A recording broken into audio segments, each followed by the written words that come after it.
اللہ اللہ اللہ اللہ، یہ نام استعمال کر کے اللہ نے یہ بتایا ہے کہ یہ کتاب جو نبی علیہ السلام پہ نازل کی گئی وہ ان کے زمانے میں کتاب کی شکل دے دی گئی۔ نحمدہ نصلی علی رسولہ الکریم۔ اعوذ باللہ من الشیطان الرجیم، بسم اللہ الرحمن الرحیم۔ الف لام میم ذالک الکتاب لا ریب فیہ ھدی للمتقین۔ جیسا کہ بتایا گیا کہ قرآن کی سب سے بڑی سورت یہ سورہ بقرہ۔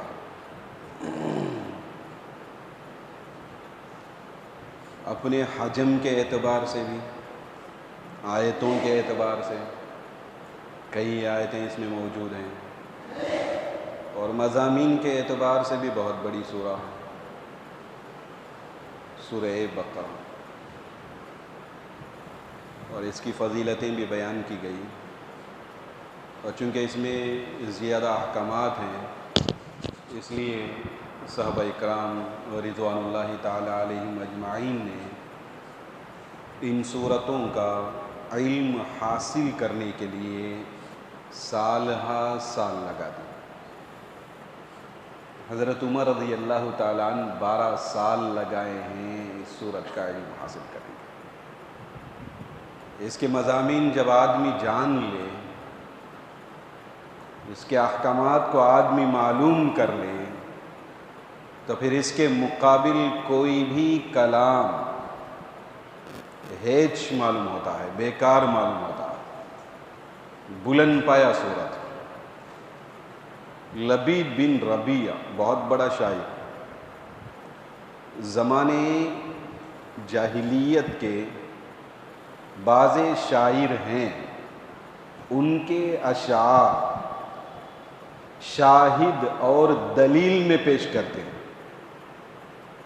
اپنے کلام کو ثابت کرنے کے لیے گزرے ہوئے جو بلند پائے کے شاعر گزرے ہیں، ان کے کلام کو، ان کے اشعار کو بطور دلیل پیش کیا جاتا ہے اپنے کلام کو ثابت کرنے کے لیے۔ ان بڑے شاعروں میں سے ایک لبید بن ربیعہ، اور اس کا کلام ایسا ہے، بعد میں چل کر یہ مسلمان ہو گئے۔ مسلمان ہونے سے پہلے بہت بڑے شاعر۔ ان کا کلام ایسا ہے کہ اللہ کے نبی ان کے کلام کو سن کر کہنے لگے، اصدق کلمۃ قالہا لبید، کلمات میں سب سے زیادہ صحیح کلمہ وہ ہے جس کو شاعر لبید نے کہا ہے۔ نبی علیہ السلام اس کے شعر کی تعریف کرتے ہیں، ورنہ زمانے جہالت کے جو اشعار ہیں ان کی تعریف نہیں کی جاتی۔ بہت سے شاعر گزرے، ان میں سے بعض لوگوں کے اشعار کو لیا جاتا ہے، اختیار کیا جاتا ہے، اور ان کے اشعار ایک زمانہ تک پڑھاتے آئے، آج بھی اس کے اشعار پڑھائے جاتے ہیں، اور وہ جو کتاب ہے ہمارے باقیات میں بھی وہ داخل نصاب ہے، پڑھائی جاتی ہے۔ بڑے درجے کا شاعر عمر رضی اللہ تعالیٰ نے اس کو دیکھ کر کہنے لگے کہ بھائی لبید، آپ تو بڑے شاعر ہیں، آپ کا کلام بہت عمدہ ہے، ذرا اپنا کلام سناؤ، ذرا اپنے اشعار سناؤ۔ تو لبید کہنے لگے، اور جو ان سے درخواست کی گئی، عمر رضی اللہ تعالیٰ عنہ نے کہا، تو وہ اس سورہ بقرہ اور بعد والی سورہ آل عمران اس کی تلاوت شروع کر دی۔ عمر رضی اللہ تعالیٰ نے ان سے کیا دریافت کی ہے کہ بھائی تمہارا کلام سناؤ، تمہارے اشعار سناؤ، ہم آپ کے اشعار سننا چاہتے ہیں، آپ تو بہت بڑے شاعر ہیں، اور جن کے اشعار کے تعلق سے سرکار دو عالم صلی اللہ علیہ وسلم نے مدح سرائی فرمائی ہے، اتنے بڑے درجے کے شاعر، آپ ذرا اشعار، ان کے کلمات میں سے ایک شعر ہے، کس کے؟ لبید کے، الا کل شیء ما خل اللہ باطل وکل نعیم لا محالہ زائل، یہ ان کا کلام ہے۔ اللہ کے علاوہ ساری چیزیں باطل، بیکار۔ کل شیء ما خل اللہ باطل، اللہ کے علاوہ ساری چیزیں بیکار ہیں، اور ساری نعمتیں یہ زائل ہونے والی ہیں۔ تو یہ جو پہلا جملہ ہے، اس پہلے جملے کے تعلق سے اللہ کے نبی نے فرمایا تھا یہ ابی لبید کا کلام بہت بلند درجے کا کلام ہے۔ تو عمر رضی اللہ تعالیٰ درخواست کرنے لگے کہ بھائی آپ اپنا ذرا کلام سنائیے، بڑے شاعر ہیں۔ تو وہ سورہ بقرہ اور سورہ آل عمران کی تلاوت شروع کر دی۔ عمر رضی اللہ تعالیٰ نے دریافت کی، کیا بات ہے، ہم نے آپ سے کلام چاہا اور آپ ہیں کہ سورتوں کی تلاوت کرتے ہیں۔ تو کہنے لگے کہ حضرت جب سے میں نے سورہ بقرہ پڑھا، جب سے میں نے سورہ آل عمران کو پڑھا ہے، میں نے اشعار کہنا چھوڑ دیا۔ اس کلام میں اتنا بلند پایا معنی پایا جاتا ہے، معنی پائے جاتے ہیں، اور جس کو سننے کے بعد میں اس کی تلاوت پسند کرتا ہوں بکثرت۔ شاعر ہوتا تو وہ کلمات کے معنی کو جانتا، وہ کلمہ ہوتا نا، اس کے معنی کو، اس کے رموز کو، اس کی حقیقت کو وہ جانتے ہیں۔ اتنا بڑے درجے کا شاعر کہتا ہے جب سے میں نے یہ پڑھنا شروع کیا میں نے اشعار چھوڑ دیا۔ کیا لذت ہے اس کلام۔ وہی سورہ آپ کے سامنے شروع کی جا رہی ہے، سورہ بقرہ۔ دیکھو، کوئی بھی جماعت جب ابھر کے سامنے آتی ہے، یا کوئی بھی آدمی ایک نیا کلام پیش کرتا ہے، ایک نیا دعویٰ کرتا ہے، کوئی بھی تنظیم سامنے آتی ہے، کوئی جماعت یا کوئی فرد ایک بہت بڑا دعویٰ کر کے جو سامنے آتا ہے، اس کے مقابل میں 3 جماعتیں ہوتی ہیں۔ اس کے مقابل میں کتنی جماعتیں ہوتی ہیں؟ 3 جماعتیں ہوتی ہیں۔ بعض کیا کرتے ہیں، اس کے کلام کو قبول کر لیتے، اس کی باتوں کو قبول کر لیتے۔ کوئی بھی آدمی ایک نئی بات بولے، ایک بڑا ڈاکٹر ایک نئی تحقیق کر کے سامنے پیش کرتا ہے، تو اس کے سامنے 3 جماعتیں آئے گی۔ ایک جماعت کیا کرے گی، ہاں صاحب آپ جو کہتے ہیں وہ صحیح ہے، قبول کر لے گی۔ اور ایک جماعت نہیں، آپ کیسے کہتے ہیں، اب تک کوئی نہیں بولا، آپ ایک نئی بات بولتے ہیں، ہم اس کو قبول نہیں کریں گے، ٹھیک ہے نا۔ اور ایک جماعت کیا ہوگی، وہ اپنے فائدے کے لیے فی الوقت اس کی بات کو قبول کر لیں گے، دیکھیں گے بعد میں صحیح ہوا تو ساتھ ہو لیں گے، غلط ہوا ہمیں تسلی نہیں ہے تو پھر الگ ہو جائیں گے۔ تو اس طرح 3 جماعتیں ہوتی نا، ہوتی کہ نہیں ہوتی بھائی؟ کوئی بھی دعویٰ، کوئی بھی انقلاب، کوئی نئی بات کوئی بھی آدمی پیش کرے، اس کے سامنے ایسی 3 جماعتوں کا ہونا لازم ہے، ضروری ہے۔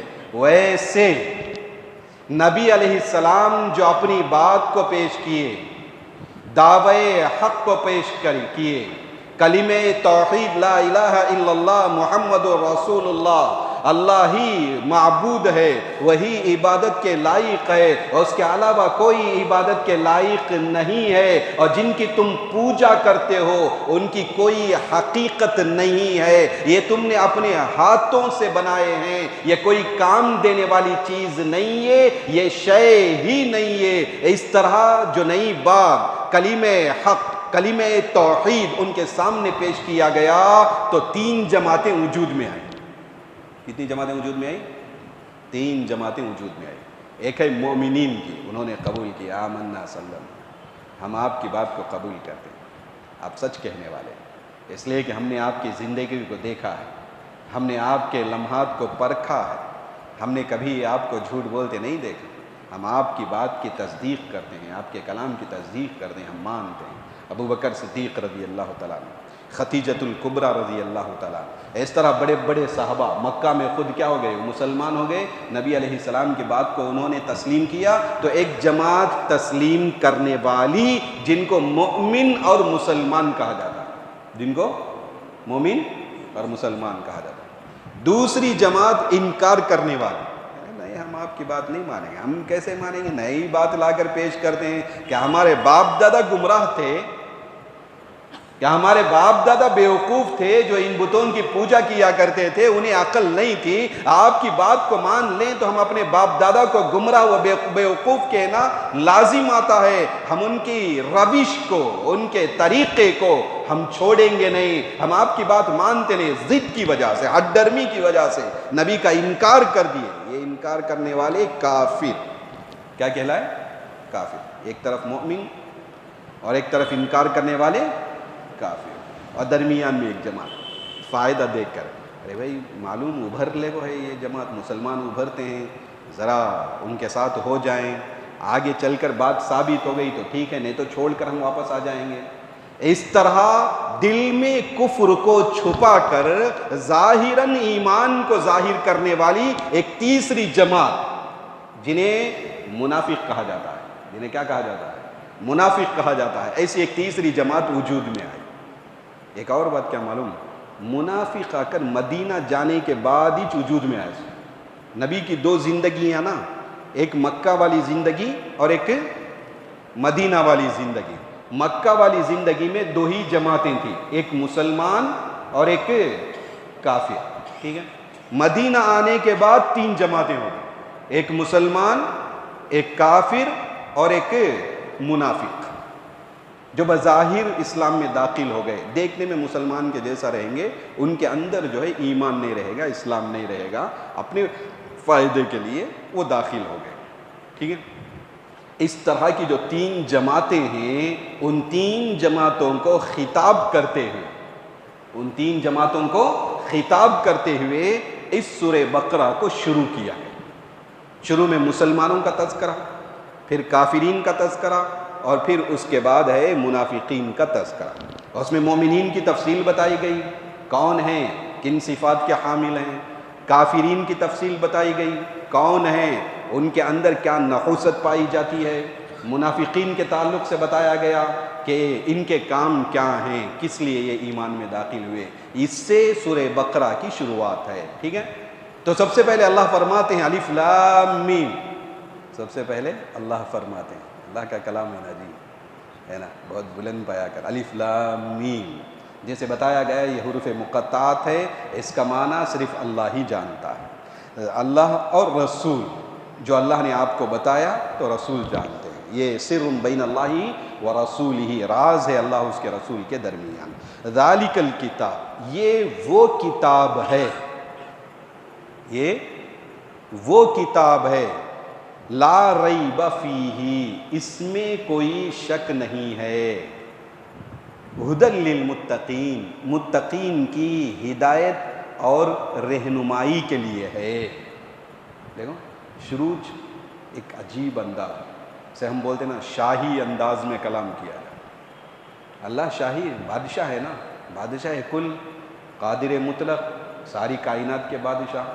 تو انداز ہی کیا ہے, شاہانہ انداز سے کلام کو شروع کرتے ہوئے اللہ فرماتے ہیں ذالک الکتاب, یہ کتاب ایسی ہے لا ریب فیہ, اس میں کوئی شک نہیں. اس میں کیا نہیں ہے, کوئی شک نہیں. بڑا شاہانہ کلام, پورے یقین کے ساتھ, یقین کے ساتھ اس بات کو بیان کیا جا رہا ہے کہ بھائی تم ہزارہا کوشش کر لو, اس میں غلطی کو پکڑنا تو دور کی بات, شک بھی نہیں پایا جا سکتا. اس جتنے مصنفین ہیں نہیں, کتاب لکھنے والے, میں بہت کتابیں پڑھا میں اللہ کے فضل سے.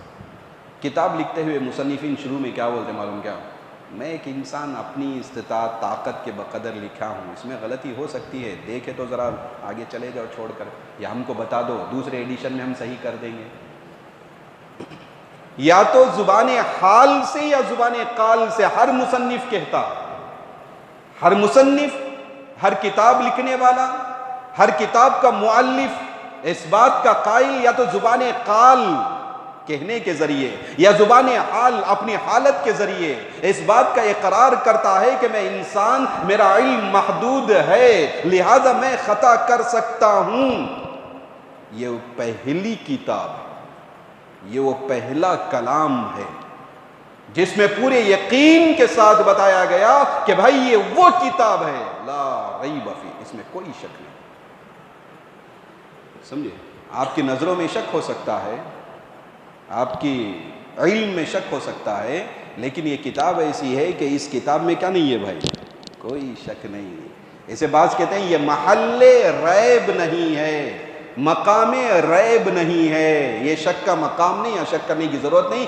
جتنی باتیں ہیں یقینی باتیں ہیں. تو بہرحال سب سے پہلی بات ہے ذالک. ذالک کے معنی وہ، ہم وہ معنی نہیں کریں گے، یہ معنی کریں گے. وہ بولے تو اس میں اشارہ بعید، دور کے لیے. یہ بولے تو اس میں اشارہ قریب، ہاذا استعمال کرتے ہیں.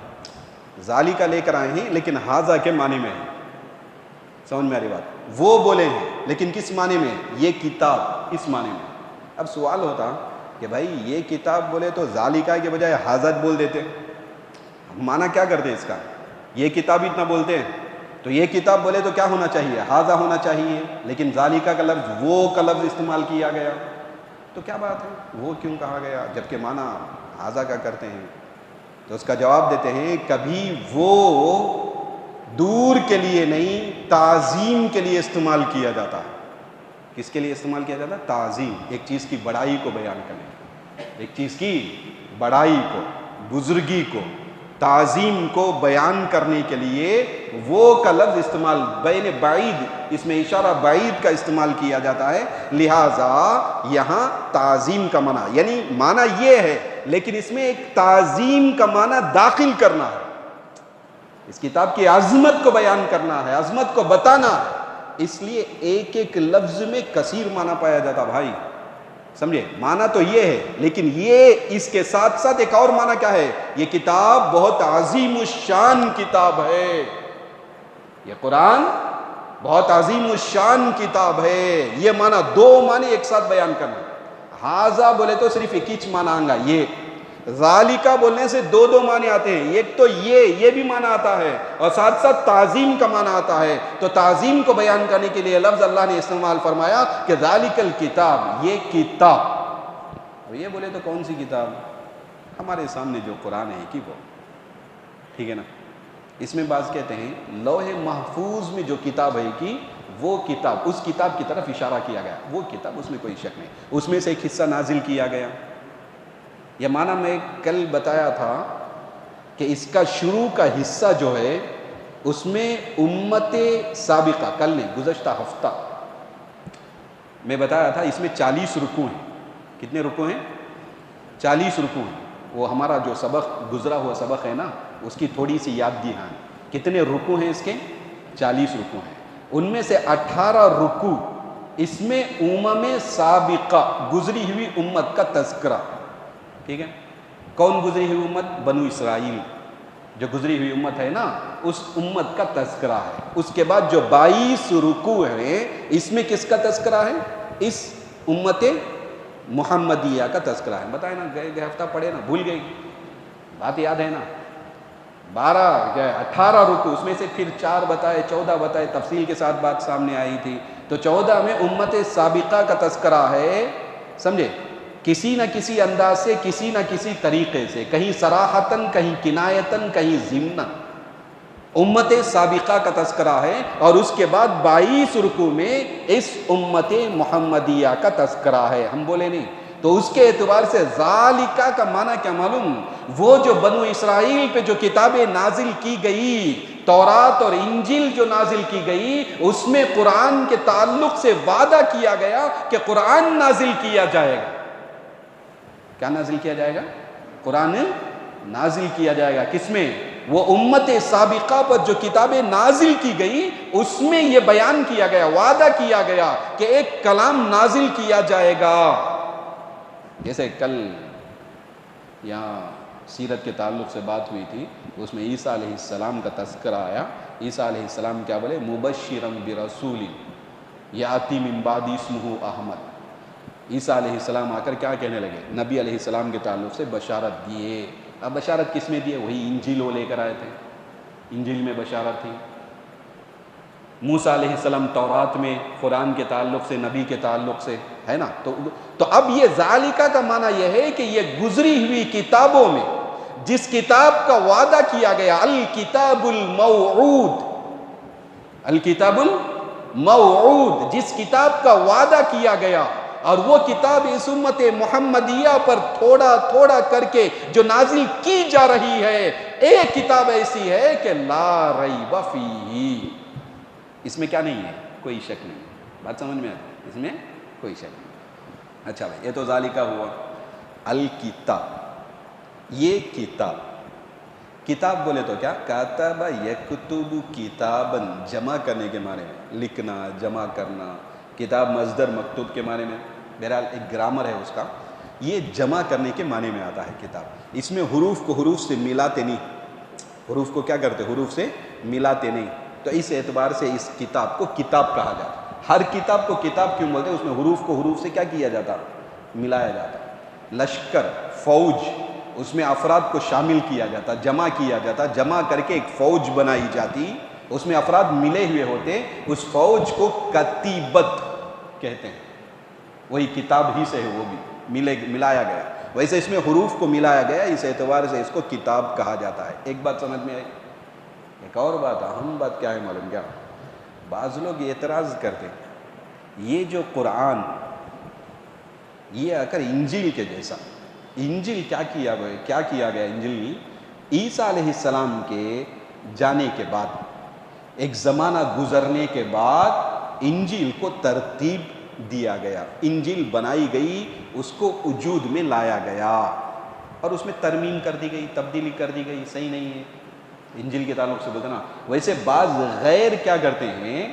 مسلمانوں پر اعتراض کرتے ہیں، قرآن پہ اعتراض کرتے ہیں۔ کیا اعتراض کرتے ہیں؟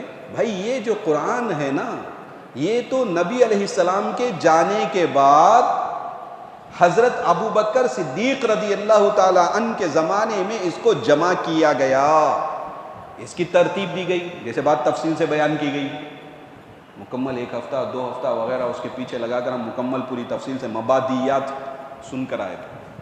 اب یہ سوال کرتے ہیں، نبی کے زمانے میں کتاب نہیں تھی نا، نبی کے زمانے میں جوڑا نہیں گیا، بنایا نہیں گیا، یہ تو بعد میں چل کر کتاب کی ایک شکل دی گئی، تو لہٰذا اس میں کیا ممکن ہے؟ اس میں شک ممکن ہے، اس میں تبدیل ہونے کا امکان ہے، بدلہ دینے کا امکان، اس لیے کہ نبی کے زمانے میں نہیں ہے نا، بعد میں چل کر ہی نا اس کتاب کو ترتیب دیے۔ اب جب بعد میں چل کر ترتیب دیے ہیں تو اس کتاب میں کیا ہو سکتا ہے؟ کچھ تبدیل ہونے کا، کچھ بدلانے کا، یہ سب امکان ہو سکتا ہے۔ سوال سمجھ میں آتا؟ اعتراض سمجھ میں آتا؟ یہ اعتراض کہ اللہ شروع میں نفی کر دیتے اور کیا فرماتے؟ ذالک الکتاب، یہ قرآن جو نازل کیا گیا، اللہ اس کے لیے قرآن کا لفظ استعمال نہیں کیے، ذالک القرآن، ذالک الفرقان۔ قرآن کے بہت سے نام ہیں، تذکیر ہے، ذکرہ ہے، فرقان ہے، بہت سے نام ہیں کتاب کے، لیکن اللہ نے ان ناموں کو استعمال نہیں کیا، بلکہ کون سا نام استعمال کیا؟ کتاب۔ یہ نام استعمال کر کے اللہ نے یہ بتایا ہے کہ یہ کتاب جو نبی علیہ السلام پہ نازل کی گئی، وہ ان کے زمانے میں کتاب کی شکل دے دی گئی، کتاب بنا دی گئی۔ آپ کے بعد کتاب کا وجود نہیں ہے، اس سے پہلے کی جو کتابیں ہیں وہ کتابیں بعد میں وجود میں آئی ہیں، اپنے انبیاء کے گزرنے کے بعد ان کتابوں کا وجود آیا ہے، اس کو کتابی شکل دی گئی، اس کو ایک ایسی شکل دی گئی جسے کتاب کہا جائے، لیکن نبی علیہ السلام کے زمانے میں جو ترتیب دی گئی، خود نبی کے زمانے میں ترتیب ایسی دی گئی، اسے کتاب کہا گیا۔ دیکھو کتاب کا لفظ ہے نا، یہ خود اس بات پہ دلالت کرتا، بعد میں نہیں، نبی کے زمانے میں کتاب بن گئی ہے نا۔ جب بھی جبرائیل علیہ السلام آتے، کسی چیز کو لکھاتے، جب بھی جبرائیل علیہ السلام آتے، کسی چیز کو پڑھتے، نبی کو سناتے، نبی اس کو سنتے تو وہاں کاتب بیٹھے رہتے، لکھنے والے، نبی بولتے اس کو لکھو، اس کو کیا کرو، یہ آیت نازل ہوئی، اس کو لکھو۔ بہت سے کاتبین ہیں، کاتب وحی، وحی کو لکھنے والے، وحی کو لکھنے والے کو کاتبین کہتے ہیں، کاتب وحی۔ بہت سے صحابہ ہیں، سمجھے؟ یہ نبی علیہ السلام جو وحی نازل ہوتی تو کیا بولتے تھے؟ اس کو لکھو، اس کو لکھو، اور صرف لکھاتے نہیں بلکہ یہ بتاتے کہ دیکھو یہ آیت یہاں اتری ہے، لیکن اس آیت کو وہاں پہ رکھو، وہ جو آیت ہے نا اس کو یہاں پہ رکھو، ترتیب بتاتے تھے، آیتوں کی ترتیب اس طریقے پہ رکھو، اس طریقے پہ اس کو آیتوں کو رکھو. تو قرآن کی ترتیب بھی نبی علیہ السلام بتائیں. قرآن لکھائے ہیں اور قرآن کی ترتیب بھی نبی علیہ السلام بتائے ہیں. یہ لکھا ہوا اور اس ترتیب کے ساتھ جو مرتب کیا گیا یہ نبی علیہ السلام کے زمانے میں مرتب کیا گیا. اس کو نبی نہیں کہتے, کوئی صحابی نہیں کہتا, کوئی آدمی نہیں کہتا, بلکہ اللہ فرماتے ہیں ذالک الکتاب. بات سمجھ میں آتی ہے بھائی؟ قرآن بولے تو قرآن کی بڑی بڑی صفت ہے نا, وہ بڑی صفت میں سے کوئی ایک صفت استعمال کر سکتے نا, لیکن کوئی صفت استعمال نہیں کی اللہ, بلکہ صراحتاً یہ لفظ فرماتے ہیں ذالک الکتاب, یہ کتاب. مانا کیا؟ نبی کے زمانے میں اس کو کیا کر دیا گیا؟ کتاب کی شکل دے دی گئی ہے نا. اب کوئی شکچ نہیں, شک کا مقامچ نہیں. اللہ فرماتے ہیں ذالک الکتاب لا ریب فیہ, اس میں کوئی شک نہیں ہے, اس میں کوئی گمان نہیں ہے. شک نہیں ہے تو کس میں نہیں ہے؟ اس میں بتاتے ہیں کہ منزل من اللہ, اللہ کی جانب سے جو نازل کیا گیا, اس کے نازل کیے جانے میں کوئی شک نہیں ہے. یہ اللہ کی جانب ہی سے کیا کیا گیا؟ بولو بھائی, نازل کیا گیا. کیا کیا گیا؟ ہاں, اللہ کی جانب ہی سے نازل کیا گیا, اس میں کوئی شک نہیں ہے. شک نہیں ہے تو کس میں شک نہیں ہے؟ مفسرین فرماتے ہیں, بڑا کیسے کیسے نکات نکال کر بتاتے معلوم ہونا, عقل دنگ رہ جاتی. ارے مانے کیسا آتے گئے. اللہ نے جو مضمون کلام جو مضمون اللہ نے قرآن میں بیان کیا ہے, اپنے کلام میں بیان کیا ہے, اس میں جو واقعات اللہ نے بیان کیے ہیں, آدم علیہ السلام کے واقعے کو اللہ نے بیان کیا, ابراہیم و موسیٰ علیہ السلام کے واقعات کو, عیسیٰ و داؤد علیہ السلام کے واقعات کو, سلیمان علیہ السلام کے واقعات کو, اور اصحاب کہف کے واقعات کو, اور اصحاب الجنہ کے واقعات کو, اس طرح مختلف واقعات کو اللہ تعالیٰ نے قرآن میں جو ذکر کیا ہے, ان واقعات میں کوئی شک نہیں ہے. یہ کوئی کہانی نہیں مہابھارت کی, ہاں سمجھ میں آ رہی بات, رامائن کی کہانی نہیں ہے, جس کی اصل ہی نہیں, جس کا وجود ہی نہیں, وہ ایک تصوراتی کہانی. ویسے یہ کہانی نہیں ہے. یہ کیا نہیں ہے؟ یہ جو جتنے واقعات بیان کیے گئے نا, آدم علیہ السلام کا جو واقعہ بیان کیا گیا کہ اللہ نے ان کو بنایا, فرشتوں کے ساتھ جو واقعہ, پھر دنیا میں بھیجنا, فرشتوں کا ان کو سجدہ کرنا, دنیا میں بھیجنا, توبہ کرنا, توبہ قبول کرنا, یہ جو واقعہ آدم علیہ السلام کا بیان کیا گیا نا, یہ کہانی نہیں ہے, یہ مہابھارت نہیں ہے, یہ رامائن نہیں ہے, یہ اللہ کا بیان کردہ واقعہ ہے. اس میں کوئی شک نہیں. موسیٰ علیہ السلام کا واقعہ ہے, اس میں کوئی شک نہیں. عیسیٰ علیہ السلام کا جو واقعہ بیان کیا گیا کہ ان کو آسمانوں پہ اٹھایا گیا, حالانکہ ایک پوری قوم عیسائی اس کا انکار کرتے ہیں اور کہتے ہیں کہ عیسیٰ علیہ السلام کو قتل کیا گیا, ان کو سولی دی گئی, ان کو سولی پہ چڑھا دیا گیا, اور اسی دنیا میں ان کو شہید کر دیا گیا, ختم کر دیا گیا. ایک پوری جماعت کہتی ہے, لیکن قرآن کہتا ہے کہ نہیں, ان کو ختم نہیں کیا گیا, ان کو شہید اور قتل نہیں کیا گیا, ان کو اللہ تعالیٰ نے آسمانوں میں اٹھا لیا. اور اللہ فرماتے ہیں اس میں کوئی شک نہیں ہے. اس واقعے میں کیا نہیں ہے؟ کوئی شک نہیں ہے. بات سمجھ میں آ رہی ہے؟ ایک تو واقعات ماضی کے, پاسٹ گزرے ہوئے جتنے واقعات قرآن میں بیان کیے گئے, اس میں کوئی شک نہیں. آئندہ کے جو واقعات قرآن میں بیان کیے گئے, اس میں بھی کوئی شک نہیں. آئندہ بڑے بڑے واقعات وجود میں آنے والے ہیں, قیامت قائم ہونے والی ہے, وہاں سوال و جواب ہونے والا ہے, پھر ہر آدمی کو اس کا فیصلہ کر کے جنتیوں کو جنت میں داخل کیا جانا ہے, جہنمیوں کو جہنم میں داخل کیا جانا ہے, اور وہاں جنت کے باغات اور جنت کی نعمتیں یہاں بیان کی گئی. حوروں کو بیان کیا گیا, جنت کے باغات کو بیان کیا گیا, محلات کو بیان کیا گیا, غلمان کو بیان کیا گیا, بہتی ہوئی ندیوں کو بیان کیا گیا, بڑے بڑے عمدہ درختوں کو بیان کیا گیا, اور جس کے تعلق سے بتایا گیا کہ ایسی نعمتیں ہیں کہ جن کے آنکھ نے نہیں دیکھا, کان نے نہیں سنا, اور جن کے ذہن میں بھی بات نہیں گزری ہوگی، ایسی ایسی نعمتوں کو قرآن میں جنت کے تعلق سے بیان کیا گیا، تو ابتدائی والی آیت بتاتی ہے کہ اے مومن یہ جان لے اور یقین کر لے، لا ریب فی واقعات الجنت ولا ریب فی واقعات النار، جہنم کے تعلق سے، اس کے آگ کے، اس کے عذاب کے، وہ جو تعلق سے بیان کیا گیا، اس میں کیا نہیں ہے، کوئی شک نہیں ہے۔ بعض کہتے ہیں کہ بھائی ایک چھوٹی سی بات ساتھ آ گئی، تو جنت و جہنم اب پیدا کیے کی بعد میں پیدا کیے جائیں گے کی، یہ ایک کلام کرتے لوگ، جنت اب پیدا کر دی گئی کی نہیں بعد میں پیدا کی جائے گی کی۔ تو بات یہ ہے کہ جنت و جہنم کو پیدا کر دیا گیا، انتظار میں ہے، جنت اپنی جنتی کے انتظار میں ہے اور جہنم اپنے جہنمی کے انتظار میں۔ جنت انتظار میں ہے کہ کب میرا آدمی میرے پاس آئے گا اور میں اپنی نعمتوں سے اسے محظوظ کروں گی، اور جہنم اس انتظار میں ہے کہ جہنمی میرے پاس کب آئے گا اور اس کے گناہوں کا مزہ اس کو کب چکایا جائے گا۔ انتظار پیدا کر دی گئی۔ قرآن کہتا ہے وَعِدَّتْ، جنت کے تعلق سے قرآن کہتا ہے وَعِدَّتْ لِلَّذِينَ آمَنُوا، بنا دیا گیا جنت کو مومنین کے لیے۔ کلمہ کیسا ہے؟ وَعِدَّتْ، بنا دیا گیا۔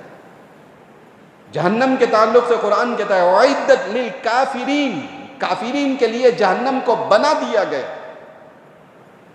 اللہ جنت و جہنم کو بنایا، اور جبرائیل علیہ السلام سے اللہ نے کہا جاؤ ذرا دیکھ آؤ، ہم نے جنت و جہنم بنائے ہیں، اس کے مناظر دیکھ آؤ۔ دیکھ آئے، نبی علیہ السلام سے آ کر ملاقات ہوئی، غم زدہ۔ نبی علیہ السلام نے پوچھا کہ بھائی جبرائیل کیا بات ہے، آج تو آپ غم زدہ نظر آتے ہیں؟ اور کہنے لگے کہ اللہ تعالیٰ نے ہمیں بھیجا تھا اور اپنی جنت و جہنم کو جو اللہ نے بنایا ہے اس کو دیکھنے کے لیے میں دیکھ آیا ہوں، اور دیکھ کر جو آیا ہوں تو مجھے کھٹک ہوتی ہے، ڈر اور خوف ہوتا ہے، اس لیے کہ حفت الجنت بالمکارہ وحفت النار بالشہوات، اللہ نے جہنم کو شہوتوں سے ڈھانک دیا ہے اور جنت کو مکاری ناپسندیدہ چیزوں سے ڈھانک دیا ہے۔ جہنم کو شہوتوں سے ڈھانک دیا ہے۔ آدمی اپنی خواہشات اور اپنے پسند کے مطابق زندگی گزارتا ہے، اپنی خواہشات اور شہوتوں کے مطابق آدمی زندگی گزارتا ہے تو وہ جہنم کا مستحق ہو جائے۔ جہنم کو ڈھانک دیا گیا، آدمی جائے گا اپنے خواہشات کے پیچھے، شہوتوں کے پیچھے، زنا کے پیچھے، چوری کے پیچھے، شراب پینے کے پیچھے، جس میں آدمی کی خواہش ہوا کرتی نا، آدمی کا نفس چاہتا ہے، خواہشات کو پسند کرتا ہے اور چاہتا ہے، آدمی مائل ہوتا ہے اس طرف، تو جس طرف مائل ہوتا ہے اور جو اس کی شہوتیں ہیں اور جو اس کی خواہشات ہیں، اس سے جہنم کو ڈھانک دیا گیا۔ اپنی خواہشات کے پیچھے جا کر آدمی جہنم کا مستحق ہو جاتا ہے۔ جنت کو مکاری، وہ ناپسندیدہ چیزوں سے ڈھانکا گیا۔ نماز پڑھنا ہر ایک کو پسند نہیں ہوتا، صبح سردی کے وقت میں ٹھنڈے پانی سے اٹھ کے وضو کرنا ہر ایک کو پسند نہیں ہوتا، طبیعت مائل نہیں ہوتی۔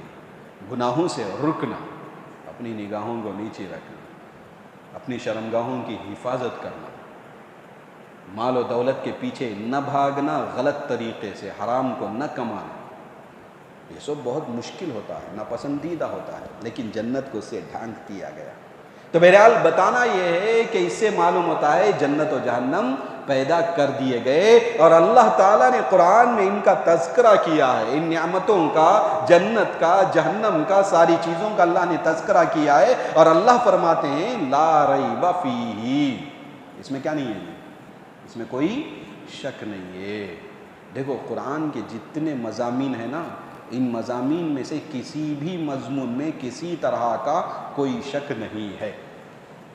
آج کل سائنس نئے نئے ایجادات کرتی، نئے نئے تحقیقات کرتی، لیکن ایک آخری انتہا پر جب پہنچتی نا تو اس کی بات اور قرآن کی بات ایک جیسی معلوم ہوتی، تصدیق کرتی۔ سائنسی تحقیقات کیا کرتی ہیں؟ قرآن کے مضامین کی تصدیق کرتی ہے۔ آج کی تحقیق میں کیا بتاتے ہیں کہ بھائی یہ جو ساری کائنات تھی ایک گولا تھا، یہ ایک شے تھی۔ آج کی تحقیق اس پہ سب متفق ہے، اور پھر اس گولا جو ہے گھومتا رہا، وہ شے گھومتی رہی، گھومتی کئیوں سال گھوم کر اس میں ایک گرمی پیدا ہوئی، اور جس کی وجہ سے وہ پھٹا، اور پھٹ کر اس کے مختلف ٹکڑے ہو گئے، مختلف ٹکڑے، سورج، چاند، نظام شمسی، کائنات، ساری چیزیں الگ الگ الگ الگ۔ ایسے آج کی دنیا قائم ہے نا۔ اس کو قرآن 1400 سال پہلے کہتا ہے، کیا کہتا ہے؟ اولم یر الذین کفروا، کیا کافرین نے نہیں دیکھا، ان السماوات والارض کانتا رتقا، زمین و آسمان ملے ہوئے، جمے ہوئے تھے، ففتقناہم، ہم نے ان کو جدا کیا، ہم نے ان کو جدا کیا۔ ایسی بہت سی جو ہے وہ آیتیں ہیں جو اس کو بتاتی ہیں۔ دیکھو آدمی جب آسمان کی طرف چڑھتا ہے، بلند ہوتا ہے، اس کے آکسیجن میں کمی ہوتی ہے، جس کی وجہ سے سانس لینا دشوار ہوتا ہے۔ یہ فلائٹ میں جانے والے، ہوائی جہاز کا سفر کرنے والے، راکٹ میں سفر کرنے والے آج جانتے ہیں کہ آدمی جتنا دور ہوگا، زمین سے جتنا اوپر اور بلندی کو جائے گا، اس کی سانس رکے گی، آکسیجن کم، آکسیجن، ہوا نہیں ہے نا اوپر، ہوا ایک حد تک ہی ہے، اس کے اوپر کیا نہیں ہے؟ ہوا نہیں ہے۔ چاند میں نہیں، کشش نہیں، زمین کی کشش نہیں ہے، اس لیے آکسیجن بن کے لے کے جاتے، اوپر جانے والے کیا کرتے ہیں؟ آکسیجن بن کے لے کے جاتے۔ دیکھو یہ آج کی تحقیق ہے۔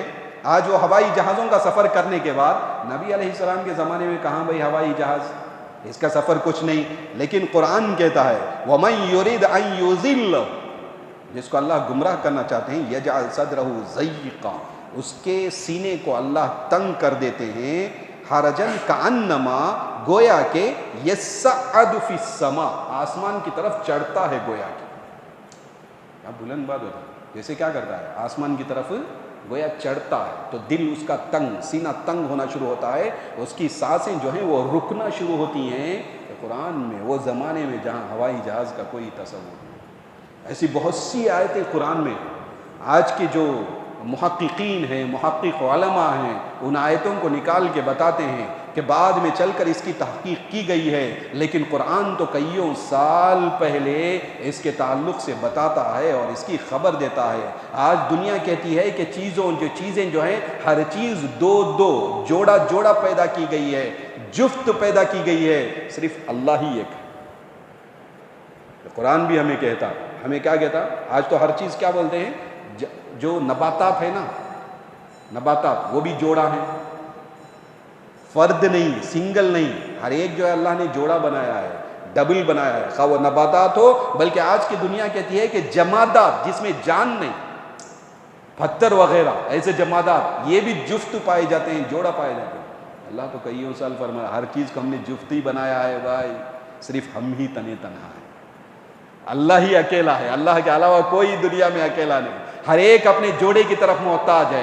ہر مخلوق کا وہ جاندار ہو، خواہ وہ نباتات ہو، خواہ وہ جمادات ہو، جس شے سے تعلق ہو، جس نوع سے اس کا تعلق ہو، ساری چیزیں اللہ نے جوڑا اور جفت پیدا کیا۔ وائر بھی ڈبل آئی تو کنیکشن آئے گا، آپ کی بجلی آئے گی، ورنہ تو آپ کی بجلی، آپ کی روشنی نہیں آ سکتی جب تک ڈبل وائر نہ آئے۔ سمجھ میں آ رہی بات؟ ایک مثال ہے، اور قرآن کی آیت جو ہے ہمیں اس کو بتاتی ہے وَمِن كُلِّ شَيْءٍ خَلَقْنَا زَوْجَيْنِ، ہر چیز کو ہم نے زوج، ڈبل اور جفت ہم نے پیدا کیا ہے۔ بہرحال ایسی بہت سی چیزیں ہیں۔ اس سے پہلے میں بتایا انگلی کے پوروں کے جو نشانات، اللہ انسان کی شناخت کے لیے انسان کے اندر بہت سی چیزوں کو رکھا ہے۔ اس کے چہرے کو دیکھ کر انسان کی شناخت ہو جاتی ہے، انسان کی آواز کو دیکھ کر انسان کی شناخت ہوتی ہے، پہچان ہوتی ہے نہیں ہوتی ہے، اس کے رنگ اور روپ کو، اس کے کلر کو رکھ کر اس کی شناخت اور پہچان ہو جاتی ہے۔ یہ پور بھی ہیں بھائی، یہ پور، فنگر پرنٹس جو ہیں، پرنٹ ہے نا یہ پور، انگلیوں کے پور، اس میں بھی اللہ کیا کیا ہے؟ انسان کی شناخت رکھا ہے۔ یہ آ کر اب بولتی دنیا ہے نا، اسکرین رکھ کر کھول دیتے، اسکرین ہر کوئی کھول نہیں سکتا، بلکہ بعضی جگہ جب رکھتے ہی ہمارا چہرہ سامنے آ جاتا ہے، ہر ایک اس کا قائل ہے۔